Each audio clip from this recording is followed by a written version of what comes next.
Assalamualaikum warahmatullahi wabarakatuh. Waalaikumsalam warahmatullahi wabarakatuh. Bismillahirrahmanirrahim. Alhamdulillahirabbil alamin. Wassalatu wassalamu ala asyrafil anbiya wal mursalin sayyidina Muhammad wa ala alihi washabihi ajmain. Para pemirsa, para santri, alumni yang berbahagia, puji syukur kita aturkan kehadirat Allah Subhanahu wa taala. Salawat dan salam kita aturkan pada baginda Rasulullah Muhammad sallallahu alaihi wasallam. Kesempatan kali ini sesuai dengan adanya pertanyaan yang datang pada minggu yang lalu, di mana salah satu pemirsa yang menjadi pemirsa setia dari As-Siddiqi Channel ini menanyakan tentang adanya bencana yang diturunkan oleh Allah. Apakah itu gunung meletus, banjir, musibah dan semacamnya merupakan azab dari Allah Subhanahu wa taala. Dalam hal ini tentu saya tidak mempunyai kapasitas yang cukup untuk menjawab apakah itu azab, siksaan atau hukuman. Karena yang mengetahui persis tentang tujuan atas adanya musibah yang diturunkan oleh Allah tentu adalah Allah Subhanahu wa taala. Namun demikian, dari adanya musibah dan ujian yang diturunkan oleh Allah, maka yang pertama kita lakukan adalah kita harus mampu untuk muhasabah. Tentu adanya musibah dari Allah Subhanahu wa taala tidak serta-merta musibah tersebut turun tanpa ada satu tujuan atau suatu sebab. Oleh karenanya, atas musibah yang diturunkan oleh Allah Subhanahu wa taala, yang pertama kita harus bisa mengevaluasi diri dan kita bisa menyesali atas dosa-dosa yang sudah kita lakukan yang mungkin itu menjadi penyebab atas kemarahan Allah Subhanahu wa taala.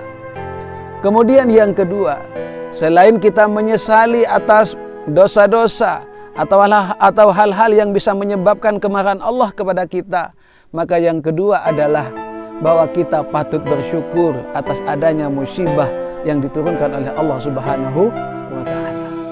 Mengapa demikian? Karena dalam sebuah keterangan yang lain Nabi Muhammad sallallahu alaihi wasallam menyampaikan, "Idza ahabballahu 'abdan ibtalahu liyasma'a tadarruahu."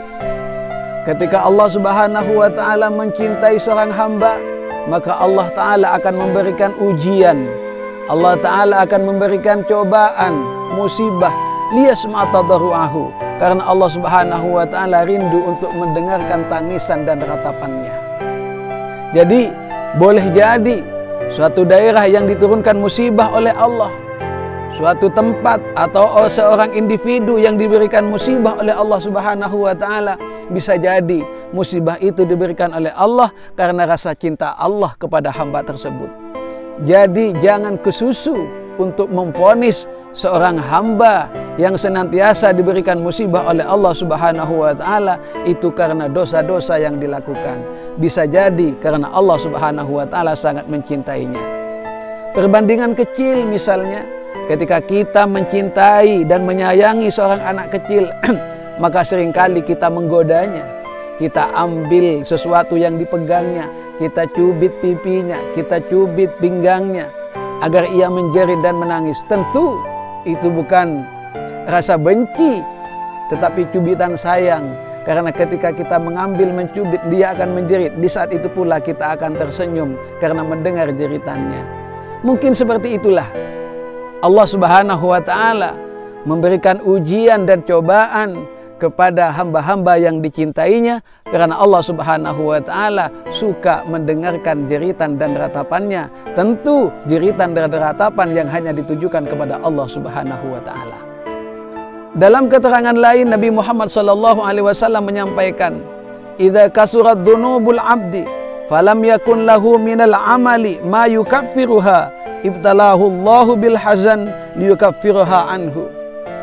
Ketika seorang hamba itu mempunyai banyak dosa dan ia tidak mempunyai amal yang bisa menutupi dosa-dosanya tersebut, maka Allah Subhanahu wa taala akan memberikan cobaan dan ujian dengan rasa susah sebagai pelebur atas dosa-dosanya. Sama dengan yang disampaikan di awal.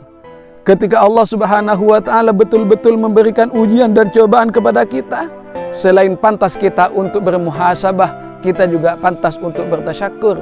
Karena Allah Subhanahu wa ta'ala telah menyiapkan caranya untuk mengampuni dosa-dosa kita dengan memberikan ujian kepada kita. Dalam keterangan lain juga dikatakan, misalnya ketika kita sering sakit, dalam keterangan lain dikatakan bahwa al-maradu kafaratud dzunub. Ketika kita sering sakit, ketika kita sakit, maka al-maradu kafaratud dzunub. Sakit itu adalah bagian tebusan dari dosa-dosa kita. Asal tentunya sakit tersebut diterima dengan ikhlas.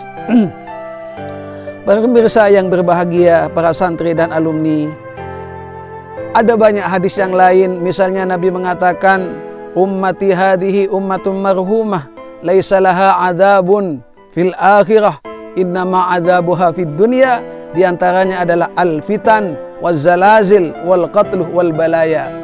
Bahwa umat Nabi Muhammad adalah umat yang terkasih, umat yang tersayang, dan umat Nabi Muhammad ini tidak akan mempunyai siksaan besok di akhirat, ketika siksanya oleh Allah Subhanahu wa ta'ala telah diturunkan di dunia. Apa saja adab yang diturunkan oleh Allah kepada umat Nabi Muhammad? Bermacam-macam. Ada yang al-fitan, fitnah, ujian, cobaan. Ada yang zalazil, yaitu gempa bumi. Kemudian al-qatlu, pembunuhan. Kemudian wal balaya, adanya musibah dan bencana yang terjadi. Oleh karenanya para pemirsa yang berbahagia, atas adanya musibah yang dialami oleh saudara-saudara kita, maka tentu kita tidak boleh berpangku tangan, apalagi kita memberikan komentar miring dengan misalnya mengatakan itu karena mereka semua banyak dosa dan semacamnya. Tentu sangat tidak elok. Di saat mereka sedang kesusahan, di saat mereka sedang sedih, kok justru kita malah mengolok-olok dan bahkan memvonis mereka dengan suatu pekerjaan yang tidak diridhai oleh Allah Subhanahu wa ta'ala. Para santri, para pemirsa dan alumni yang berbahagia, yang terakhir dari kami, dan ini merupakan yang terpenting, kunci dari kesempatan kali ini, ketika Allah Subhanahu wa ta'ala menguji kita dengan keruwetan, menguji kita dengan kepayahan, dengan musibah dan semacamnya, maka sesuai tuntunan Nabi Muhammad SAW, maka pantaslah kita mengucapkan faqulu Allahu Rabbuna la syarikalah.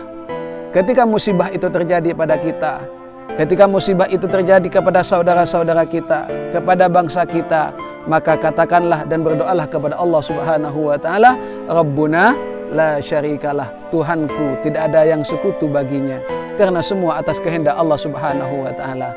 Para pemirsa yang berbahagia, mudah-mudahan dengan kesempatan kali ini kita dapat bermuhasabah, kita dapat mengkoreksi diri atas segala hal yang telah kita lakukan, sehingga Allah Subhanahu wa ta'ala menurunkan musibahnya kepada kita. Dan di sisi lain, marilah kita bersyukur atas adanya musibah yang diturunkan oleh Allah Subhanahu wa ta'ala. Mudah-mudahan musibah yang diturunkan senantiasa untuk menebus dosa-dosa kita, sehingga besok kita menjadi orang yang selamat di akhirat. Amin, amin, Allahumma amin. Demikian yang bisa saya sampaikan, kurang lebihnya mohon maaf. Wassalamualaikum warahmatullahi wabarakatuh.